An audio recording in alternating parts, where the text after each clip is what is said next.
Hello, everyone, and welcome back to Two Guys and a Bible here on Fulfilled Radio, a voice you can trust.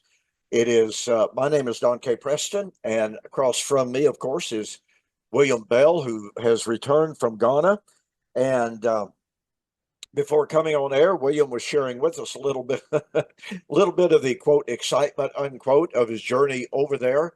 Was it all? It wasn't all peaches and cream. So, William, you were telling us that while you were over there, you contracted malaria. Why don't you pick it up from there?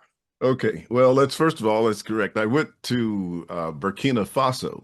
Oh, that's right. You had Yeah, told me that. I yeah, didn't which remember is that. north of Ghana, and so we were there for about 17 days, I think, or the trip was about 17 days, and it was, more of a humanitarian trip. The flights over were great, and the flights back were great, so no problem there, with the exception of the fact that when we came back, our flight was canceled, delayed twice. And it took us longer to get home from DC to Memphis than it did to get from Ouagadougou to to the United States. Wow. Really. And but the flight was canceled, delayed twice, and then they canceled it. And so we had to end up driving from Dulles to Reagan International Oh, Airport in my, order to yeah. fly out. But we got to. Luckily, we didn't have to go through Charlotte and and take the transit flight. We had a straight flight into Memphis, but we didn't get home to about around 10 that Monday night, Tuesday night, I think it was that we got home, Monday or Tuesday night. But anyway, other than that, that was the flight over and back. Um, we were there to take medical supplies, food supplies, and whatever else that we could that would help them out. Some, brought laptops for, children's education. Books were carried, and several uh, things that we did to try to help the people over there. They've been having a lot of terrorists in the area, and they're, slowly but very successfully, weeding them out. Oh, good. And so that's a very good thing. And the country is growing. They're building. Um, but we went to see some displaced people as well as a result of all the um, you know terrorism that's going on over there. And they've been out of their homes for about 3 months, et cetera, and they're living out in the open. They have tents. There have been um, some wells dug so that they have fresh water and everything, but the living conditions are really poor in terms of what they're having to go through. And I can just imagine you leaving the comfort of your home, which is in most cases is probably not that much, but those people are accustomed to that. But when they leave the little they have to go to nothing, Yeah. then Yeah. that really gets bad. But a lot of people brought many things, and we shipped clothing over prior to even going there, in a container and things like that. So that was a part of it. Um, Part of the meeting, we had an opportunity. I got a chance to do a little teaching, and that was good. We had broken down into various groups during some of the meetings at the convention that we were having. And so one group was spirituality. And I didn't know whether I wanted to get into that one because I kind of figured it was going to be all over the place, which I was correct. And but I finally decided to go into that one, rather than agriculture or business or technology. It's or something. Even though I could have, I had one for education. I could have been in at least a couple of them based on some of the aspirations that I have. But I chose to go into that one, and so one of the things that they were trying to do was come up with some type of ideal speech, et cetera, that they were going to give. And so we had to give input. And so we started going around I guess it was about 13 or 14 of us in there. And we started going around the table, letting everybody speak. And boy, we had Hebrew Israelites in there. We had one lady talking about, you know, uh, her dad or something built a temple and or had a temple. I don't know. It was something to that effect. And others, were talking about the chosen people, and of course, they were referring to either themselves or Hebrew Israelites or something to that effect. And so that was kind of the scenario. And then you had the people way out on the opposite end of with all kind of weird stuff going on. And so finally I spoke, and I just kind of had listened to all of the stuff that had gone on. And one of the things that I pointed out when I got up to speak, and I said, well, the Bible says the Most High does not dwell in temples made with men's hands. And boy, that threw a shocker through the room.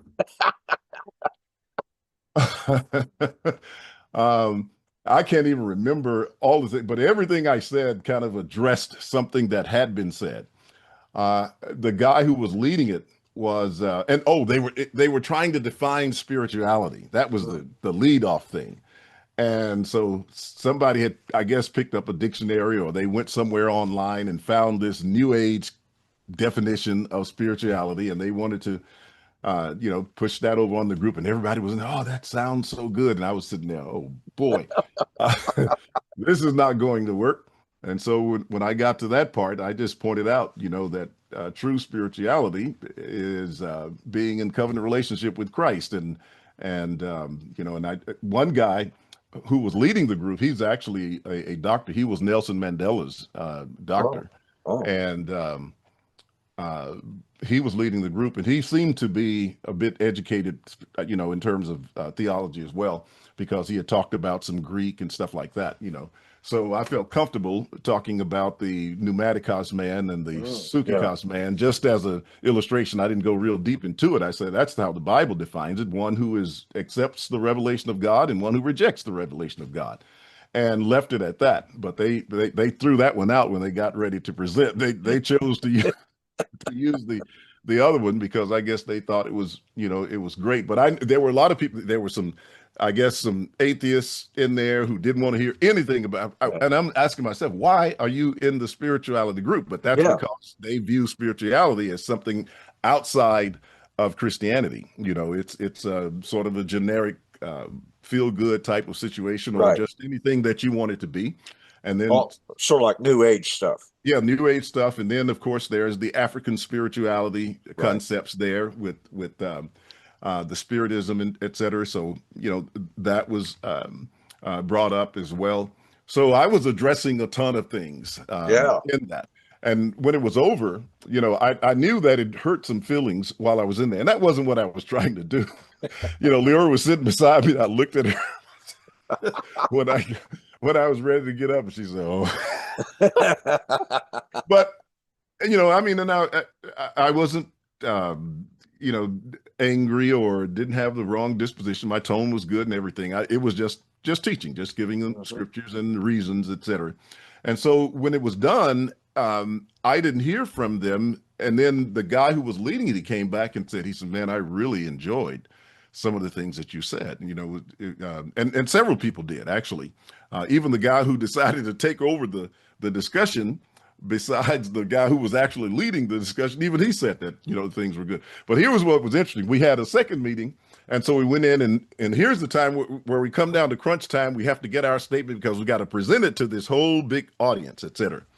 And so everybody was in there trying to push their agenda. And I said, well, this is not going to work. I was saying that as we were going. I said, this is not going to work because, we can't go in there as Hebrew Israelites or Baptists or whatever opinions they had, African spiritualism and whatever issues they had. I said, so we got to find a way to agree on something that everybody can, focus on, and we can, we can agree on. So I said, okay, well, I think I gave about 5 or 6 principles or something, like faith and hope and just several things in that area that all were good and everybody could agree on. Well, it appeared that they weren't, interested in what I said. Well, when they got to present, I didn't go up to present because I didn't want to be a part of that spiritualism type thing. I said, well, I'll just let them go ahead and do their thing. And I know they're going to discredit what I said because some of them didn't like it either. A couple of people didn't even come back after I had spoken Oh, first time. well, at least you're thinning them out. And but they got up and they did. That was the first thing they did was that spiritual definition, and they were real proud of that. And I was just sitting back, and then all of a sudden I heard everything that I had given them in the list. You know, it was about 5 to 7 things. They repeated every single one of them Oh, wow. as if they came up with them. Right. And Yeah. we were just looked at each other at the time that it was said. But other than that, I mean, that was fine. That was the most part for the opportunity to teach. But at least we kind of got it in. They kind of now know that, you know, I'm a person that, you know, they can at least consult or we'll have some input on some things. And so I decided after that, I said, well, maybe I should stay here. And because I was thinking about changing the group, and I said, maybe I should stay here because I might be able to contribute something that would be meaningful to them along the way. And you know, if they use what I had and said that some things were good, then I thought that that was at least some progress. And I mean, when you're in a crowd like that, people are everywhere, and they're very strong in their opinions about it. And it's almost like if you say anything about Christianity, it's like, you know, they're ready to hammer you, Wow. you know, as far as that goes. And, you know, they uh, have this thing that Africa and Christianity don't mix, so to speak. Mm. And I'm saying, what Bible are you reading? Yeah. You know, I, I said that's not going to work. And believe it or not, the person who was leading the organization, I had mentioned to them something about that in the meeting as well. And I said, this idea that Christianity and African spirituality and religion, etc., are incompatible, I said, is definitely false.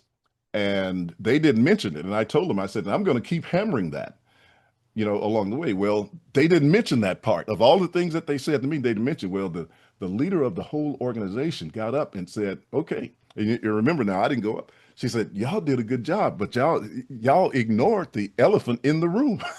And she talked about the very thing that I told them that they should have said something about. Wow. But anyway, so that was it. So I thought, you know, after that, I said, well, maybe I better hang in this group for a while and, you know, I can do a little bit of good. Other than that, you know, it was a lot of dust, a lot of heat, and a lot of mosquitoes. Oh, yeah. And I didn't prepare, you know, because I'd gone to Ghana several times and, you know, it didn't bother me that much, except for the time that I didn't know that I had malaria. But this time I got it, and I got it pretty good. I passed out in the meeting and had to have a um, emergency attendant to, you know, take me out, and they worked on me and put the IV and stuff in my arm and worked on me for a few hours. I think every doctor, there are several doctors there, several doctors. I think I talked to about 4 or 5 doctors besides the emergency assistants, but you know, she did a very good job. She gave me a note to carry to the doctor for some medicine. And of course, her number was on the back. She wanted me to call and report back and I can get a chance to, because he kept the note. But they took pretty good care of me. And so I was fine after being there for 2 days. And but like I said, it wasn't just me. There were about 7 or 8 of us that I know of Right. who were in that same clinic. When I walked in, I saw one of the ladies there, but then later in hearing some of the reports from some, you know, some told me that they had passed out as well and had other complications, etc. I thought maybe I'd gotten food poisoning, and that could have been true too. I might have had a little of that. And we eventually ended up changing hotels because there was just too many mosquitoes in the one that we were in. So we just walked right across the street to another hotel, and everything was fine. It was clean. It was you know, just very nice, and the food was much better. So it was pretty good. But yeah, it was a good trip as far as that goes. And other than the illness, but I'm thankful that I've recovered, and I've been painting ever since I've been back. I was painting before I left, and you know, still working, and I just came in from doing it. I still got a little paint on my knuckles. You might say, because I didn't chance to clean them off, but I just finished some of that. So I've been working hard at doing some things, and was a little ill with the runny nose and all of that, but other than that, I'm doing better. So Well, that's great. and it's great to have you back. You know, malaria is thankfully, malaria is not the issue in our modern world that it was back in the turn of the century, Hmm. in turn of the last century. I mean, most of us know the story of the building of the Panama Canal, and literally thousands. I believe, if I remember correctly, it was something like 15,000 people died of malaria in the building of the Panama Canal. And Hmm. that figure may not be exactly right, but it was a tremendous number. And I remember reading as a young man, I used to read all sorts of magazines about safaris to Africa and always coming down with malaria, nearly dying of malaria. And so, very serious stuff. So it's good to know that you recovered pretty quickly. Yeah, And there was one guy in the room with me, and he had not only did he have malaria, but he also had sickle cell anemia. oh, And they say those two really don't mix, and he can't, cold weather also affects that as well. So okay. he was really in a bad way, but he, got better as well. And I think he was there when I got there, and he was released, I think, just an hour or two before I left. But Wow. that's really bad in that case, with sickle cell and malaria. Right. Wow.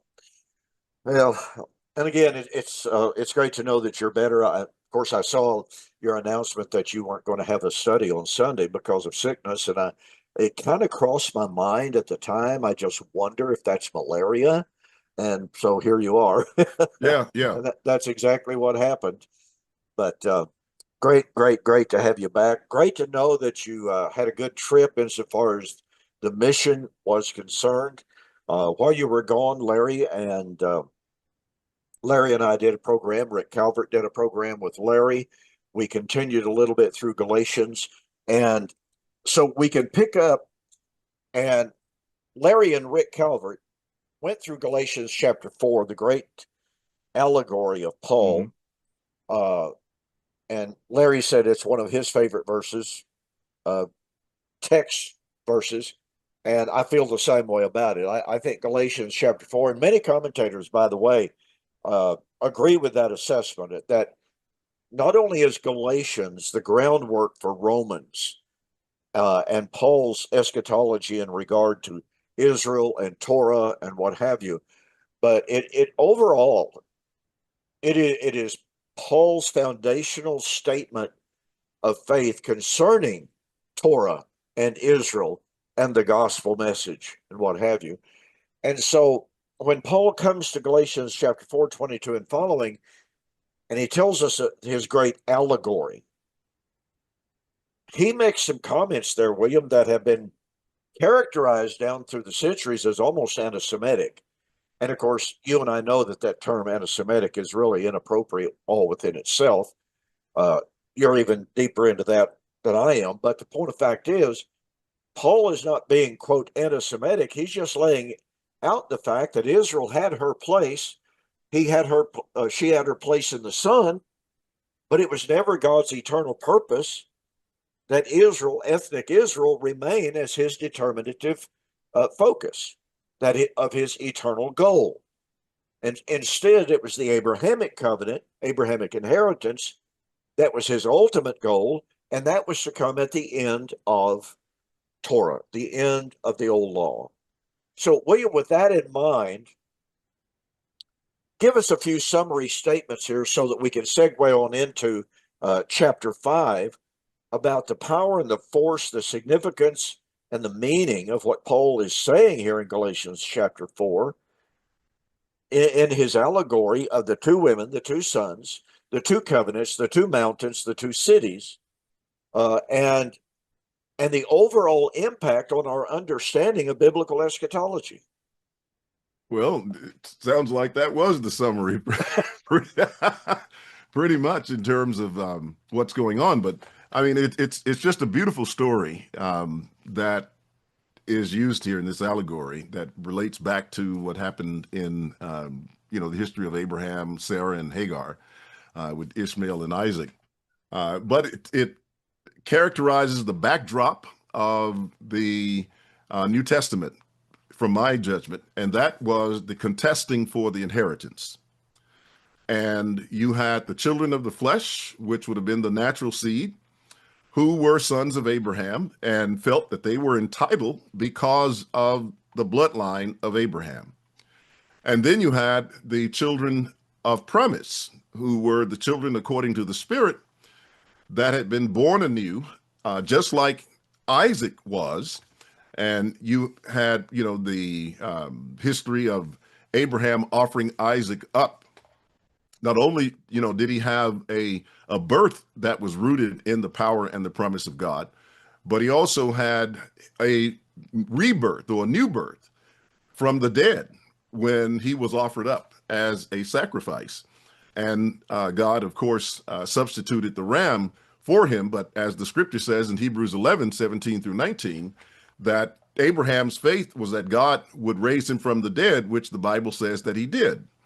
And so from that, even though he didn't literally die, but the point was, in terms of Abraham's faith, in terms of his intention and action, he had actually put him to death. And from that, the Bible says that God raised him from the dead. And therefore, he becomes a type of Christ from that perspective. He becomes a son in the Spirit and shows where the true seed of Abraham would be fulfilled. And that's what the scriptures say from the past. It said that in Isaac shall your seed be called. And so in that sense, he's like a type of Christ, being a child of promise from that perspective. And it just becomes a beautiful story with that. And all during this time, they're persecuting, but what the text says is cast out the bondwoman and her son, for the son of the bondwoman shall not be heir with the son of the free woman. And Paul says, we, meaning those who believe by faith in Christ, are sons of the free woman. And that's a beautiful story. It also shows that the law was not fulfilled at the cross. The inheritance was not given at the cross. That was still yet to be fulfilled. And they're going concurrently, and then moving into chapter 5 is where Paul begins to make the summary and saying, look, don't be entangled in that because of what this allegory teaches. And so I'll leave it at that. Hope that that's a good enough summary. That's a very, very good and very appropriate summary. And we've said this on this program many, many times, and that is how staggeringly revolutionary Paul's statement was: cast out the bondwoman and her son. Mm-hmm. Because he's dealing with people who are being pressured. They, to a great extent, his audience is Jews who had been under Torah. They had worshipped under Torah. They had observed the feast days. They had done everything proper under law. And they believed that Messiah would come through Israel. Well, now they believe that Messiah had come. But now all of a sudden the Judaizers have popped up and said, we got to keep keeping the law. The inheritance is in the law. Unless you're circumcised, and of course, for all of those who were Jews, raised as Jews, they had been circumcised. But of course, when we look at Galatians and Colossians and Ephesians, all side by side, you see that there was a tremendous admixture of Gentiles in the audience who had never been circumcised. And so that's where the Judaizers particularly were putting their focus and saying, look, you're welcome into the body. You're welcome to serve Messiah. But hey, he was a Jew. And if you want to be saved by Jesus, the Jew, you got to be circumcised and keep the law in order to be saved. So for Paul to jump up here in Galatians and to say, only those who are of faith are the children of Abraham, Galatians 3:7-8. My goodness gracious, that's shocking. Because as you pointed out, the Jews had always been saying, the inheritance is of the law. That's where it's at. And yet Paul has been going down through here systematically in Galatians 3 into chapter 4, teaching, no, the inheritance could not be received through the law. As a matter of fact, I view this statement, cast out the bondwoman and her son, for the children of the bondwoman will not be heir the children of the free. I see that as his capstone of his discussion of the Abrahamic inheritance, as he has laid the groundwork of saying, no, no, you're not going to receive the inheritance under the law, by the law, through the law. It could not be given while the law was still standing. And now he just comes right out and says what was so shocking to the system of any good Jew, cast out the bondwoman. Well, if you're casting out the bondwoman and the inheritance is of the children of the Spirit, then that takes us absolutely, and of course the entire allegory is based upon the promises to Abraham. He's never departed from that. He's never diverted from his focus on the Abrahamic covenant, but now he is making that sharp delineation and dichotomization of saying, children of the flesh, sorry, that's not where the inheritance lies. The inheritance lies through the Spirit and in Christ. And I just find this summary statement here of the casting out the bondwoman and her son. I just find that such a powerful, not only recapitulation, but summary statement of what Paul has been building up to this whole time, only now he expresses it in such an intense, negatively way and says, if you guys got any doubts about what I've been saying all along, let me put it like this. So that's where I see Galatians chapter 4 being such an intensely powerful text in regard to the time of the passing of the law. But Yeah. go ahead. Well, in connection with that, his argument against this relationship, this natural relationship, which so many views want to talk about. They even want to say that God has to bring in a natural bloodline of Jews, Israel, if you please, before he can fulfill the promise. Yeah. And yet here we are in Galatians showing that, the two were being contested at that point and the time of the inheritance had come. And so he's saying, cast out the bondwoman and her son, for they shall not be heirs. So that indicates that, this was going on at that time, and we're not looking at something that was 2,000 years beyond and counting for this inheritance to be received. It was ready to be revealed, as Peter says in 1 Peter 1, 5, and etc. But anyway, I just wanted to point that out because of so much emphasis on the natural seed of Abraham when that's clearly rejected, in the scriptures. It's interesting. You made just a passing point there, but a critical point about Paul saying that the time of the inheritance had arrived. Well, just yesterday and today, I don't know how I got tagged because I didn't know any of the people on the board. There's a Facebook page. I think it's called Rapture Ready or something like that. And it's got this beautiful graphic, about this guy walking along, and all of a sudden he's just transmogrified to I don't know if you remember Calvin and Hobbes, the little comic in the newspaper comic. You probably didn't read them. Vaguely. Well, I read Dogwood or whatever his name was. Dagwood. Yeah, Dogwood. Dagwood. Yeah. Dagwood. And what was it? Beetle Bailey or something? Yeah. I used to read those things. Well, I absolutely love this one. Anyway, Calvin and Hobbes, which of course was named after John Calvin and John Hodge. Yeah, it was named after the theologians. Okay. So anyway, he had this practice. He would get in this box and be transmogrified. That was his fancy term, made up term, and be transported to another time and place them. Him and his little tiger would go about their adventures and what have you. Mm-hmm. Well, anyway, that's kind of my term to apply to the rapture doctrine and what have you. So anyway, the owner of this Facebook page had said, we're just sitting on pins and needles waiting for this rapture to occur. Well, I posted, well, what about all the prophecies that told us that the rapture was going to be September 23rd, 24th of 2025? Well, today he responded early this morning, and he said, well, we don't believe in all that date setting nonsense. And I said, well, that's interesting. But I said, here's the real point. Jesus and the New Testament writers said his parousia was to be in the first century. And he came back, pardon me, and he completely ignored my statement, naturally. But then he made a statement.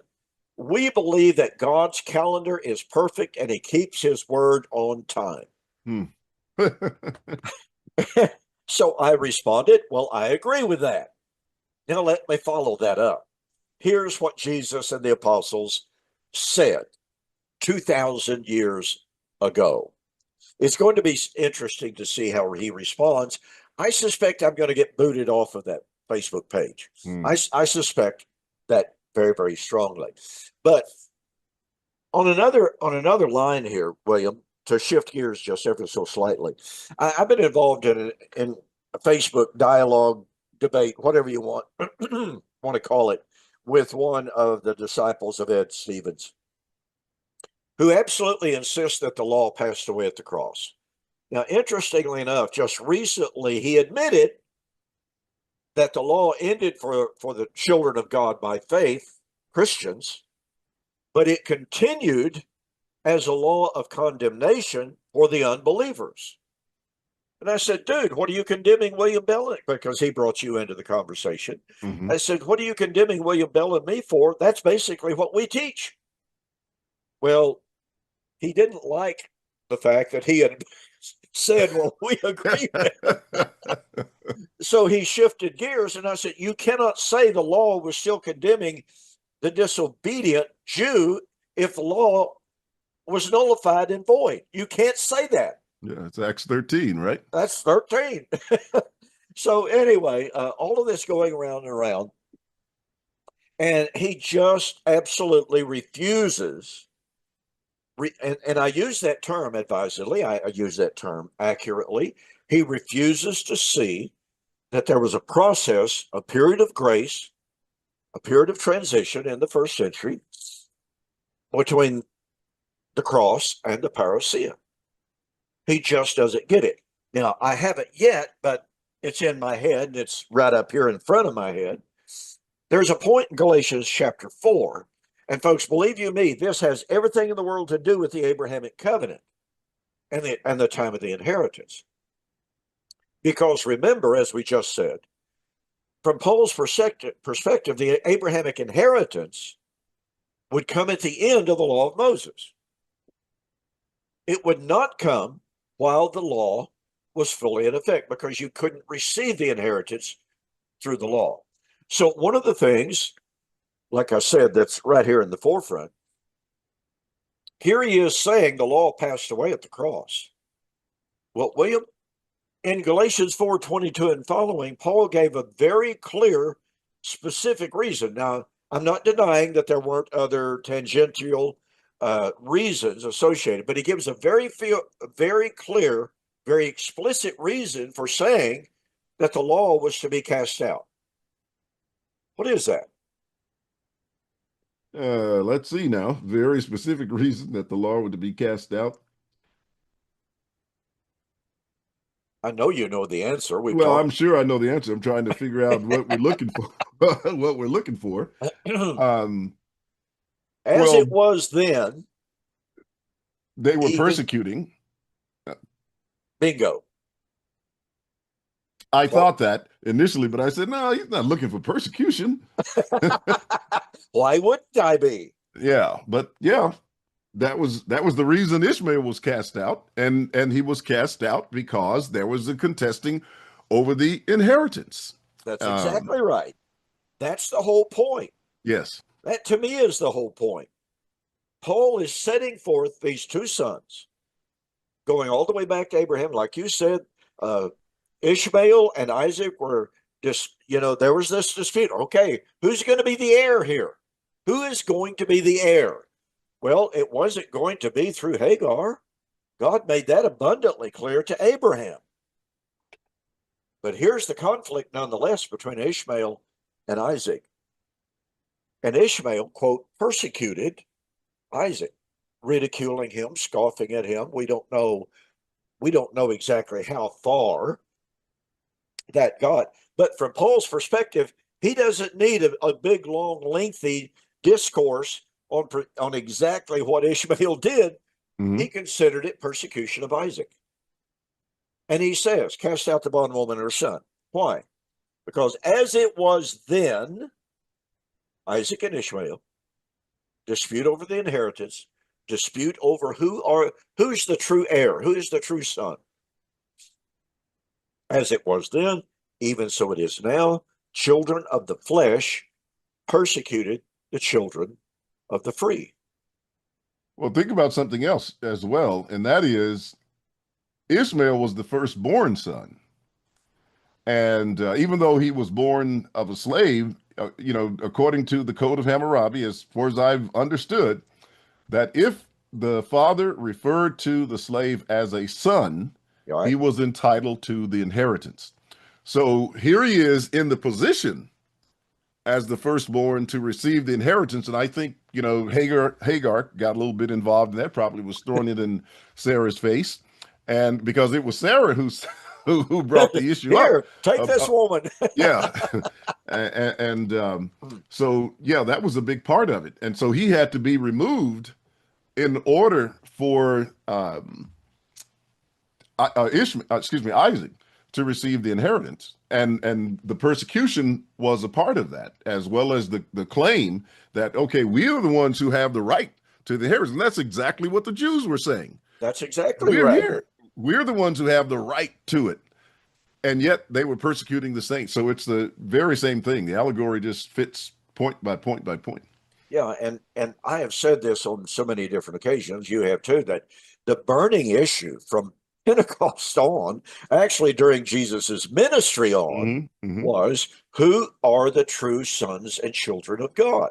In Matthew chapter 12, Jesus is in a home. His mother and brothers and sisters are outside. Someone says, hey, Jesus, your mother and your brothers and sisters are outside. And he goes, who are my brothers and sisters? Who is my mother? And in a culture in which family was the entire focus of your non-religious life, but it was the focus because of your religious life, for Jesus to even raise such a question was incredibly shocking. Well, who's my mother? Who's my brother, my sister? And they're going, what do you mean, who is it? They're standing right out there. And he says, well, whoever believes in me, that's my brother. That's my sister. Once again, shocking, revolutionary kind of statement. So that set the stage, and even John the Baptizer set the stage for this controversy to the Pharisees and Sadducees. Yes. Do not think to say within yourselves, we are Abraham's seed.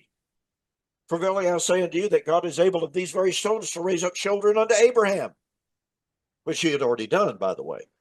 He raised up Abraham, who was an Amorite, a dead stone, if you please, quarried out of the Amorite nation. So here is John the Baptizer throwing down the gauntlet. You say you're Abraham's seed? You say, oh, we have Abraham as our father. I don't care. God doesn't care. He can make children from anyone. Jesus carried it forward. Paul is carrying it forward right here in Galatians chapter 4. And in all of that, lying as the background, so to speak, is the Abrahamic promise. Because go back to John the Baptizer in that situation. We have Abraham to our father. And John's response tells them, well, God is able to raise up children from these very stones, which says the Abrahamic inheritance is not through you. It's not through this Abrahamic line now. Mm-hmm. That's where it will be received. So all of this is so incredibly powerful in regard to the discussion of the end of the law. And back to that point, the critical burning issue of the entire first century generation was, who are the true children of Abraham? Who are the true sons of God? And this consistent, harmonious, persistent line of testimony is that it was not the children of the flesh, but it's the children of promise. And that meant that the time for the reception of the Abrahamic inheritance had arrived. And you know, William, I've had a guy, we've been talking about Matthew chapter 5, 17 and 18. And once again, he brings your name up and takes it in vain, just like mine. But he says the problem with William Bell and Don Preston is on Matthew chapter 5, 17 and 18, when Jesus said, not one jot or one tittle shall pass from the law until it's all fulfilled, they just see a prophetic checklist, that there's all of these prophecies that had to be fulfilled in order for the law to pass. And I'm going, yeah. And he says, that misses the entire point. The whole point is the spirit of the law. That's really all that matters. And I haven't responded to him on that, but I certainly will point out, well, okay, if the fulfilling of specific prophecies is not the point, then obviously Jesus didn't actually have to die on the cross to fulfill the prophetic scriptures. All he had to do is fulfill the spirit of the law. Don't think that's going to fly very well. It shouldn't, hopefully. I tell you, we're in trouble. it just flabbergasted me at time. There's another person on Facebook said the real problem with preterists is they try to make out that the real issue is the fulfillment of all prophecy. And he says the actual fulfillment of prophecy was never the issue. It is seeing beyond the physical to see the spiritual significance. And I pointed out, well, there's no question that what the physical pointed to the reality of the spiritual. Nobody's denying that. But to deny the significance of the physical is to miss the whole point. And I've asked this fellow 4 times now, as he continues to say, you're focusing on the flesh, I'm focusing on the spirit. And Jesus said, the flesh profits nothing, that which is spirit. And I've asked him 4 times without an answer. Does a person today have to believe that Jesus was crucified, buried, and resurrected according to the prophecies in order to be saved? Is that necessary to believe to be saved? He's avoided that like the plague. I mean, after all, if what he's saying is true, we have to look beyond physical realities. We have to look beyond physical actions to see the spiritual significance. Well, if you don't have the physical fulfillment, you don't have the spiritual meaning brought out. Right. Because the physical was to point to that. Jesus Christ was declared to be the Son of God, spiritual reality, through the resurrection out from among the dead. Romans chapter 1, verse 4. So what's Paul saying? Physical points to spiritual. Does that mean you negate the physical? Heavens no. It's the foundation for understanding the spiritual. But this guy is just almost esoteric. When I keep asking him to explain why the Bible spends so much time on fulfillment, on the terms fulfillment, that it came to pass so that, et cetera, et cetera. He literally has nothing to say about it except you're focusing on the physical. Well, I wonder why that term fulfilled, to be fulfilled, This was done that it might be fulfilled.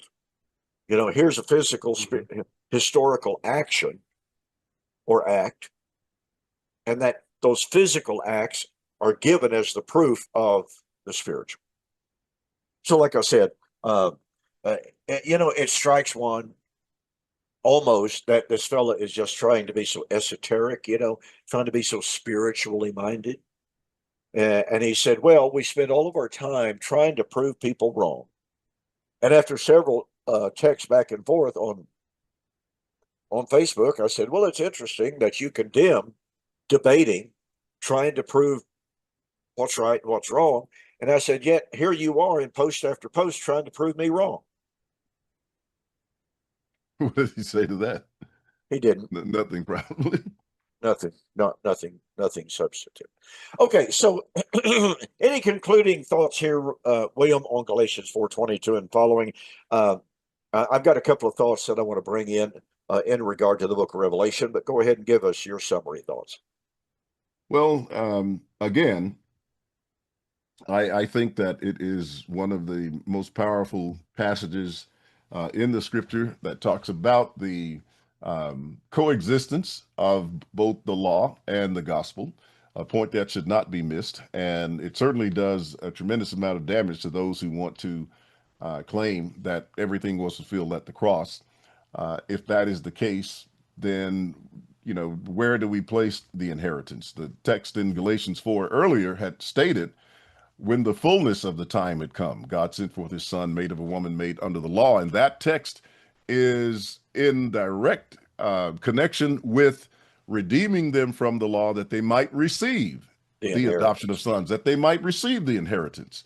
And so you cannot separate the fact of Jesus coming in the last days, in that time, in what the scripture calls the fullness of the time, from the receiving of the inheritance. And so, that becomes very, very important in terms of what's being stated here.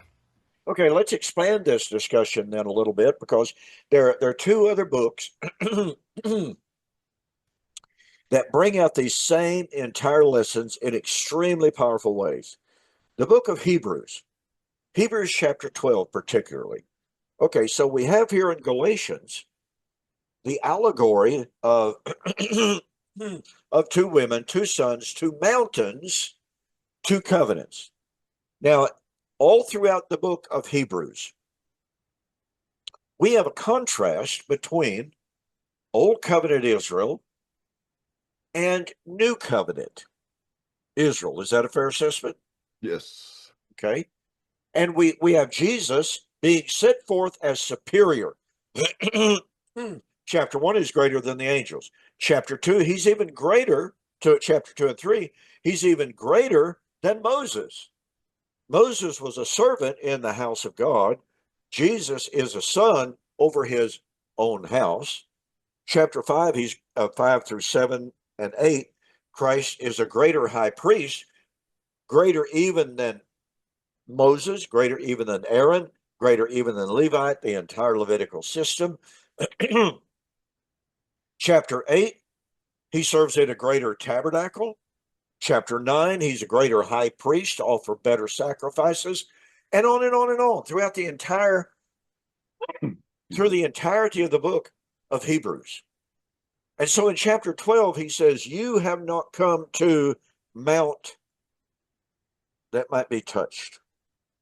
And if so much as an animal touches that mount, he was to be thrust through with the sword or a spear. That's Mount Sinai, obviously. Takes us right back to Exodus chapter 19 and following. But you have come to Mount Zion. Well, what do we have back here in Galatians 4? We have the two mountains, Sinai, which is in Arabia, he says, versus the mountain of Zion. But he calls it the heavenly city, the heavenly Jerusalem. So, William, this whole contrast between Old Covenant Israel being or not being the venue for reception of the inheritance, the Abrahamic inheritance. And then we come to the book of Hebrews. How important, William, as we just briefly delineated there, the superiority of Christ over Torah. But what about the inheritance of Abraham in the book of Hebrews? How does that play into the dynamic of it? Well, in chapter 6, of course, he refers to the promise that God made, to Abraham, and connects that with the inheritance that they were to receive. So Christ, of course, being greater than Abraham, he mentioned in John 8, Abraham rejoiced to see my day and was glad.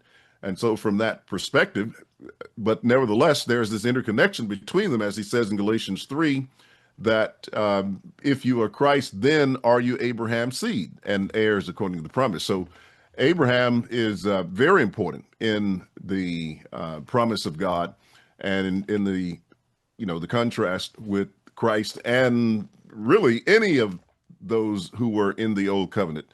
The Jews talked about Abraham a lot during the time of Jesus's ministry, and Jesus had to tell them, like in John 8,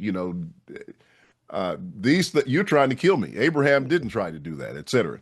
So a lot of that has to do with the relationship and the promises that God made through Abraham. And then when you get to chapter 11, he again brings up Abraham in terms of the promise. That's Hebrews 11, in terms of the promise that Abraham looked for a city whose builder and maker is God, and therefore confessed that he was a stranger and the pilgrim in the land. So that shows that Abraham sojourning in the land was not the promise that God wanted to give them. And even at the time, with Abraham having been deceased for all those years, having seen the promise afar off, he was yet hoping for the inheritance to be received. So Abraham plays a significant role in the book of Hebrews as well. Yeah, and I think there's something, to me at least, something very, very critical to observe. In Hebrews chapter 6, as you've already noted, the writer of Hebrews calls our attention to the fact that God, because he could swear by no one greater, he swore by himself. Well, what was he swearing about? He was swearing concerning the Abrahamic promise. Mm-hmm. Okay, I think this is extremely, extremely good. I'm going to begin here with verse 12 of chapter 6, excuse me. For when God made a promise to Abraham, because he could swear by no one greater, he swore by himself, saying, surely blessing, I will bless you, and multiplying, I will multiply you. And so after he, that is Abraham, had patiently endured, he obtained the promise. Well, what kind of promise did he receive? Because in chapter 11, we're going to be told he never received the promise. So very quickly, William, what was it, the promise that he did receive versus the promise he did not receive? Well, the promise that God had given him was that he was going to have a son. And that promise, was certainly fulfilled Right. during the time of Abraham. Exactly. And that's the context. Surely blessing I will bless, and multiplying I will multiply. Mm-hmm. That's the promise of Isaac that was fulfilled. Yes. So, okay, but then he continues. For men indeed swear by the greater, and an oath for confirmation is for them an end of all dispute. Thus God, determining to show more abundantly to the heirs of the promise the immutability of his counsel, confirmed it with an oath, that by two immutable things in which it is impossible for God to lie, we might have strong consolation who have fled for refuge to lay hold of the hope set before us. Now, what hope is he talking about? The Abrahamic hope. Mm-hmm. That is his focus. Now, watch this.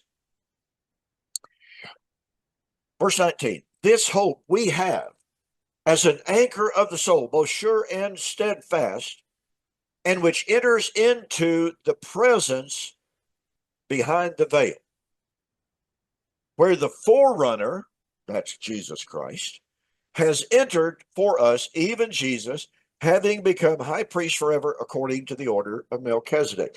Boy, there's just a world of thought here, but here's what I want to focus on. And that is, and this is why I brought it up. There was an aspect of the Abrahamic promise that was fulfilled, multiplying, blessing, etc., etc. There was a part of it that was not fulfilled, and that was the heavenly city, the heavenly country. In other words, the new heaven and the new earth. But he then says, Christ is our forerunner. This is the Greek word, the word translated as forerunner is from the Greek word prodromos. And it means the one who clears the way, the one who makes the path open. The first is a good translation. William, again on Facebook, I've got this guy saying that the moment of Christ's sacrifice on the cross, man could enter into the most holy place. Well, why does he say that? Well, because look, the veil of the temple was rent, was torn from top to bottom. So this guy is arguing that Christ opened the way. Well, the point, in fact, as in one response that I made to this guy today, the point is not whether or not the veil was torn.